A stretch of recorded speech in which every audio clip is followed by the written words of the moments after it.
Hello everyone, I hope आप सभी safe होंगे, हेल्दी होंगे और अपनी नॉलेज को बढ़ा रहे होंगे। मेरा नाम है Sandeep and I welcome you all to ट्रिकेट। दोस्तों, आप लोगों ने डेफिनेटली सुना होगा रशिया और यूक्रेन के कॉन्फ्लिक्ट के बारे में काफ़ी टाइम से चल रहा है और मुझे लगा कि मुझे थोड़ा टाइम निकाल के ये टॉपिक कवर करना चाहिए क्योंकि पूरे वर्ल्ड लेवल पे ये एक बहुत इंपॉर्टेंस का इशू बना हुआ है इस समय।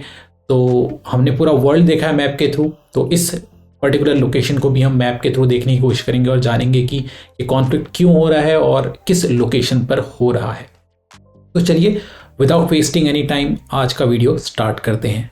दोस्तों, ये रहा हमारा वर्ल्ड मैप और वर्ल्ड मैप में आपको पता है कि ऊपर ये है एक कंट्री, वर्ल्ड की largest country in terms of area, जिसका नाम है रशिया। और यहाँ पर आपको देखने को मिलेगा यूक्रेन। और रशिया आपको पता है एक ट्रांसकॉन्टिनेंटल कंट्री है, यानी कि ये एशिया और यूरोप दोनों का ही पार्ट है। कुछ इस तरीके से हम कह सकते हैं, इससे इधर का एरिया ये एशिया में आता है और इधर का यूरोप में आता है। लेकिन जब यूक्रेन की बात करते हैं, आप देख सकते हैं कि ये पूरी तरीके से यूरोप का पार्ट है। तो थोड़ा और जूम करके देखते हैं तो ये देख सकते हैं, ये रहा रशिया यहाँ पर बहुत बड़ा, और उससे लगा हुआ आप देख सकते हैं यहाँ पर है यूक्रेन। और हम तो मैप वाले हैं तो आसपास की लोकेशन भी देख लेंगे। यहाँ पर एक सी पड़ता है जिसको बोलते हैं ब्लैक सी, और यहाँ पर एक सी पड़ता है जिसको बोलते हैं सी ऑफ अजोव। ओके, तो आप लोगों को आइडिया लग गया कि रशिया और यूक्रेन बाउंड्री शेयर करते हैं, पहली बात। और दूसरी बात कि यूक्रेन जो है वो ब्लैक सी के ऊपर पड़ता है। तो ये तो हमने देख ली इनकी लोकेशंस। अब मैं दिखाता हूं आपको एक नया मैप। दोस्तों, ये है मैप यूक्रेन का और इस मैप से आपको पता चलेगा कि यूक्रेन में एथनिसिटी का डिवीजन कैसा है, यानी कि किस रीजन में कौन सी एथनिसिटीज रहती हैं। तो आप यहाँ पे देख सकते हैं कि ब्लू कलर में जितना भी रीजन है वो है यूक्रेनियन मेजॉरिटी वाला रीजन। ठीक है, जितना भी आपको ब्लू कलर में दिखाई दे रहा है ये एरिया, यहाँ पर यूक्रेनियन लोग मेजॉरिटी में हैं, यानी कि यूक्रेनियन बोलने वाले जो यूक्रेनियन लोग हैं वो मेजॉरिटी में। वहीं जो रेड कलर आपको दिखाई दे रहा है, यहाँ पर रशियन मेजॉरिटी वाले लोग हैं। ठीक है, तो वो रीजन कहाँ पे दिखाई दे रहा है आपको? यहाँ पर। आपको पता है ये वाला रीजन रशिया के साथ बाउंड्री शेयर करता है, तो रशिया का इन्फ्लुएंस दिखेगा ही यहाँ पर। और एक टाइम पे यूएसएसआर का पार्ट हुआ करते थे ये लोग, तो इस वजह से आपको इस रीजन में देखने को मिलेगा कि यहाँ पर रशियन बोलने वाले लोग और रशियन मूल के लोग आपको यहाँ पर देखने को मिलेंगे। ऐसे ही नीचे ये वाला जो रीजन है जिसको क्रीमिया का रीजन बोलते हैं, यहाँ पर भी आपको रशियन मेजॉरिटी देखने को मिलेगी। उसके अलावा तीसरा आपको यहाँ पर दिखाया है प्लूरैलिटी, जो कि पर्पल कलर में है, यानी कि यहाँ पर मिक्स्ड है। यहाँ पर आपको मतलब लगभग 50-50% वाला हिसाब किताब है कि 50% रशियन देखने को मिल जाएंगे, 50% आपको यूक्रेनियन देखने को मिल जाएंगे। दोस्तों, मैं आपको ये मैप इसलिए दिखा रहा हूं कि आपको इस मैप से पता चलेगा कि जितना भी आपको यहाँ पर रेड कलर का रीजन दिखाई दे रहा है, सारी दिक्कतें वहीं पर पैदा होती हैं, वहीं पर सब कुछ प्रॉब्लमेटिक सिनेरियोज देखने को मिलेंगे आपको यूक्रेन में। तो रशियन लोग यहाँ पर मेजॉरिटी में हैं, तो यहाँ पे कुछ लोग जो है उनका इंक्लिनेशन जो होगा वो रशिया की तरफ होगा थोड़ा। और यहाँ पर जो सेपरेटिस्ट हैं, यानी कि जो अलगाववादी नेता वगैरह होते हैं, वो कंटिन्यूसली डिमांड उठाते रहते हैं कि उनको रशिया का पार्ट बनना है या उनको एक सेपरेट कंट्री चाहिए। इस तरह की डिमांड्स यहाँ पे उठती रहती हैं। आपको इस मैप से मैं इनके नाम भी बता देता हूँ रीजन्स के। तो इस रीजन को तो हम बात कर ही चुके हैं, इस रीजन को हम बोलते हैं क्राइमिया। और यहाँ पर ये जो दो ओब्लास्ट बोलेंगे हम, यहाँ पर ओब्लास्ट बोला जाता है, जैसे हमारी कंट्री में स्टेट बोलते हैं, यहाँ पर ओब्लास्ट बोलते हैं। तो इस ओब्लास्ट का नाम है लुहांस्क, और ये जो नीचे आपको ओब्लास्ट दिख रहा है इसका नाम है दोनेस्क। और इनको मिला दिया जाए तो इस रीजन को कहा जाता है दोनबास। तो अब आप लोगों को इन तीनों रीजन्स में इनके क्या क्या नाम है वो पता चल गए। अब मैं आपको थोड़ा हिस्ट्री में पीछे लेके चलता हूँ। बात आती है ईयर 2014 की, 2014 में। 2014 में ये जो क्रीमिया वाला रीजन है इसको रशिया ने कैप्चर कर लिया। एक्चुअली यहाँ पर उन्होंने एक रेफरेंडम करवाया और रेफरेंडम में कहा गया कि ये रिजल्ट आया कि लोगों ने डिसाइड किया कि वो अब रशिया का पार्ट रहना चाहते हैं, वो क्रीमिया का पार्ट नहीं रहना चाहते। हालांकि इस रेफरेंडम को वर्ल्ड लेवल पर बिल्कुल एक्सेप्ट नहीं किया गया और इस रेफरेंडम पे बहुत सारे क्वेश्चंस उठाए गए और इसको रिकॉग्नाइज नहीं किया गया क्राइमिया को कि ये रशिया का पार्ट है। उसको अभी भी वर्ल्ड लेवल पर यही माना जाता है कि ये यूक्रेन का पार्ट है। तो 2014 में जैसे ही ये क्राइमिया रशिया ने कैप्चर कर लिया, उसके बाद ये जो रीजन है दोनबास वाला, ये दोनों ओब्लास्ट, यहाँ पर भी डिमांड्स उठने लगती हैं कि ये भी अलग होना चाहते हैं यूक्रेन से। और यहाँ पे भी कहा जाता है कि रेफरेंडम कराया गया, लेकिन उस रेफरेंडम को रिकॉग्नाइज नहीं किया गया, इनफैक्ट रशिया के द्वारा भी। लेकिन ये माना जाता है कि रशिया इन दोनों ही रीजन्स को कंटिन्यूसली 2014 के बाद सपोर्ट प्रोवाइड कर रहा था। और 2014 के बाद बहुत संघर्ष चलता रहा यहाँ पर जो यूक्रेनियन आर्मी है और यहाँ के जो अलगाववादी नेता हैं उनके बीच में। और अगर मैं आपको सिचुएशन बताऊं तो इस मैप से आपको पता चलेगी। तो इतना रीजन जो आपको ये ऑरेंज कलर में दिख रहा है, इतना, ये रीजन है सेपरेटिस्ट के अंदर, लुहांस और दोनेस्क रीजन में, ठीक है।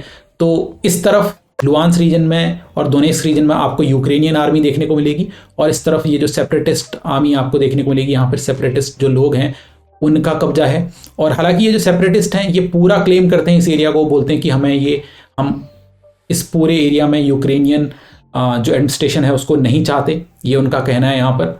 तो आप लोगों को आइडिया लग गया कि यहाँ पर क्या सिचुएशन चल रही है इस रीजन में। और मैप की बात आई है तो यहाँ पर एक और चीज़ हम देख लेते हैं, स्ट्रेट ऑफ कर्च आपको यहाँ पर देखने को मिलेगा। इधर आपको सी ऑफ अजोव देखने को मिलता है, यहाँ पर ब्लैक सी, और इनके बीच में इन दोनों को कनेक्ट करता है यहाँ पर स्ट्रेट ऑफ कर्च। तो लगे हाथ मैप को भी नहीं छोड़ना है हमें।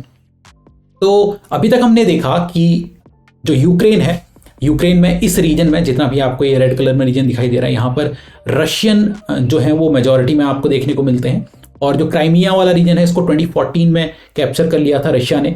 और यहाँ पर जो दोनबास वाला रीजन है वहाँ पर भी ये डिमांड कंटिन्यूसली उठ रही है कि वो यूक्रेन के साथ नहीं रहना चाहते हैं। और यहाँ पे जो सेपरेटिस्ट ग्रुप हैं वो बहुत एक्टिव हैं और वो कंटिन्यूसली डिमांड करते रहते हैं, और इनको कंटिन्यूसली एक तरीके से सपोर्ट दिया जाता है, किसके द्वारा, रशिया के द्वारा ऐसा करने के लिए दिया जाता है, ऐसा माना जाता है। अब बात आती है कि यार अभी ऐसा क्या हुआ कि ये कॉन्फ्लिक्ट हो गया। एक्चुअली इसका रीजन है नेटो। अगर फुल फॉर्म की बात करें तो नॉर्थ अटलांटिक ट्रीटी ऑर्गेनाइजेशन। आप लोगों को शायद ये बात पता भी हो कि नेटो को बनाया गया था यूएसएसआर को काउंटर करने के लिए। आपको पता होगा कि यूएसएसआर जो है, सोवियत यूनियन जिसको हम कहते हैं, वो अपने को एक्सपेंड किए जा रहा था 20th सेंचुरी में। उसको काउंटर करने के लिए नेटो बनाया गया। जो यूएसए था और जो यूरोपियन पावर्स थी उन्होंने मिलके ये एक ऑर्गेनाइजेशन बनाई ताकि इसके एक्सपेंशन को रोका जा सके यूएसएसआर के। तो फिर उसके बाद होता क्या है, ईयर 1991 में यूएसएसआर कोलैप्स हो जाता है। उसके बाद भी अगर आप नेटो को देखेंगे तो वो एक्सपेंड होता रहा। अगर आप इस मैप को देखेंगे तो ब्लू कलर में, तो ये पर्पल कलर में वो वाले एरियाज हैं जो 1997 से पहले नेटो का पार्ट थे, और 1997 के बाद भी आप ये जो गोल्डन कलर में देखेंगे ये सारे के सारे एरियाज वो हैं जो उसके बाद नेटो का पार्ट बने। तो इसी के ऊपर पुतिन का एक आर्ग्यूमेंट आया, पुतिन नहीं, मुझे रशिया कहना चाहिए। तो रशिया का ये कहना है कि जो वेस्ट है, वेस्ट यानी कि यही जो यूरोप और जो यूएसए है, उन्होंने हमें बिट्रे किया है। और क्योंकि यूएसएसआर तो 1991 में टूट गया था, यानी कि कोल्ड वॉर एंड हो गया था, और ऐसा रशिया कह रहा है कि उस समय ये बात कही गई थी कि नेटो को भी उसके बाद एक्सपेंड नहीं होना चाहिए था, उसके बाद एक्सपेंड नहीं होगा, लेकिन नेटो तो एक्सपेंड होता जा रहा है। आप देख सकते हैं इधर गोल्डन कलर में, वो तो एक्सपेंड होता जा रहा है। और यूक्रेन भी काफी सालों से चाह रहा था कि वो नेटो का मेंबर बने, ठीक है। हालांकि अभी वो मेंबर बना नहीं था, लेकिन उसकी भी एक डिमांड थी कि वो उसका मेंबर बनना चाह रहा है। इधर आपको जॉर्जिया देखने को मिलेगा, वो भी उसका मेंबर बनना चाह रहा था। तो रशिया को अपनी सिक्योरिटी का कंसर्न है कि अगर ये सब नेटो के मेंबर बनते रहेंगे तो रशिया की सिक्योरिटी के लिए ये सब एक खतरा होगा। तो उसको काउंटर करने के लिए इन्होंने क्या किया, रशिया ने क्या किया, अपना जो एग्रेशन है उसको दिखाने के लिए यूक्रेन को घेरने की कोशिश कर दी। इस मैप से आपको आइडिया लगेगा। तो ये रहा बीचों बीच में यूक्रेन, और यूक्रेन को रशिया इस तरफ से घेर सकता है, ठीक है, इस तरफ रशिया ही पड़ रहा है। दूसरा, इन्होंने क्राइमिया को कब्जा रखा है, तो यहाँ पर भी फोर्सेस यहाँ से भी इन्होंने घेर लिया। बेलारूस जो है वो भी इनको मदद करता है रशिया को, ठीक है। तो यहाँ से भी इन्होंने अपनी फोर्सेस भेज दी, इधर भी डिप्लॉय कर दी। और उसके अलावा मालदोवा यहाँ पे आप देखेंगे, यहाँ पर भी इन्होंने फोर्सेस डिप्लॉय कर दी। और बाकी के जो रीजन्स आपको ब्लू कलर में दिखाई दे रहे हैं वो तो नेटो के अंडर आ जाते हैं। तो यहाँ पर जो नेटो की फोर्सेस हैं वो आपको देखने को मिलेंगी, वो यूक्रेन के सपोर्ट में एक तरीके से। तो वर्ल्ड लेवल पर अब ये डर बना हुआ है कि एक तरफ नेटो की फोर्सेस बैठी हुई हैं और एक तरफ रशिया की फोर्सेस बैठी हुई हैं।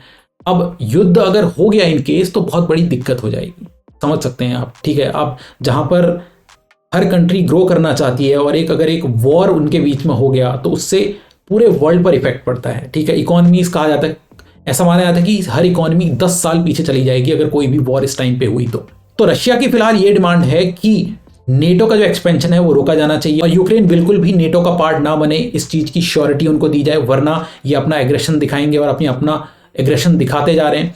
और ये कोशिश कर रहे हैं कि जो वेस्टर्न कंट्रीज हैं वो अपना जो एक स्टेप है वो पीछे लें और नेटो के एक्सपेंशन को रोकें, लेकिन ऐसा होता हुआ नहीं दिख रहा है। तो फिर से एक और डिसीजन लिया गया पुतिन के द्वारा। पुतिन ने ये अनाउंसमेंट की 21 फरवरी की रात को। उन्होंने क्या किया है, उन्होंने ये जो रीजन है ना, दोनबास वाला रीजन, यानी कि लुहांस्क और दोनेस्क जो ओब्लास्ट हैं, इन दोनों को रशिया ने इंडिपेंडेंट सॉवरन रिपब्लिक की तरह डिक्लेयर कर दिया है। तो आप देख सकते हैं कि एक और नेक्स्ट लेवल इन्होंने जाके ऐसा स्टेप ले लिया है।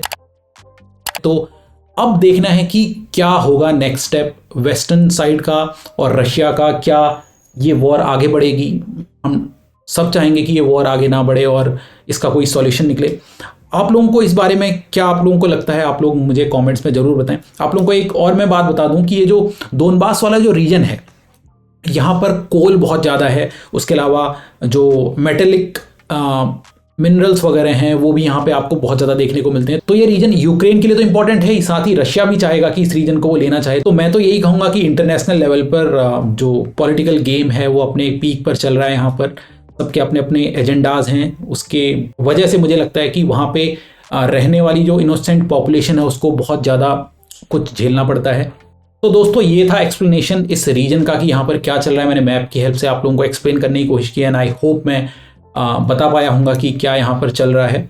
और मैं बहुत ज़्यादा डिटेल में नहीं गया, डिटेल इन द सेंस कि मैं बहुत पुरानी हिस्ट्री में नहीं गया इन रशिया और यूक्रेन के बीच की, क्योंकि वो बहुत लेंदी टॉपिक हो जाएगा और वो मैं अभी अफोर्ड नहीं कर सकता था। लेकिन स्टिल आई होप कि आप लोगों को अंडरस्टैंडिंग हो गई होगी और हमारा जो मैप प्रोस्पेक्टिव जो मेन चीज़ है वो हमारा स्ट्रांग हो पाया होगा और इस रीजन को हम समझ पाए होंगे। तो आप लोगों का क्या सोचना है इस बारे में मुझे कॉमेंट्स में ज़रूर बताएं, अपने फीडबैक शेयर करें और मैं मिलता हूँ आपसे नेक्स्ट वीडियो में। मुझे नहीं पता नेक्स्ट वीडियो क्या होने वाली है। अच्छा हाँ, मैप की बात आ रही थी तो मैं सोच रहा था माउंटेन्स या फिर डेजर्ट्स के ऊपर नेक्स्ट वीडियो बनाते हैं। आप लोग मुझे कमेंट्स में बताएं कि किस चीज़ पे मुझे बनानी चाहिए। मुझे टाइम नहीं पता, मे बी संडे को भी आ जाए, मे बी ना आ पाए, जैसे मुझे टाइम मिल पाएगा उस हिसाब से मैं वीडियो बना दूंगा। चलिए आप लोग अपना ध्यान रखिए और अपनी नॉलेज को बढ़ाते रहिए। जय हिंद, जय भारत।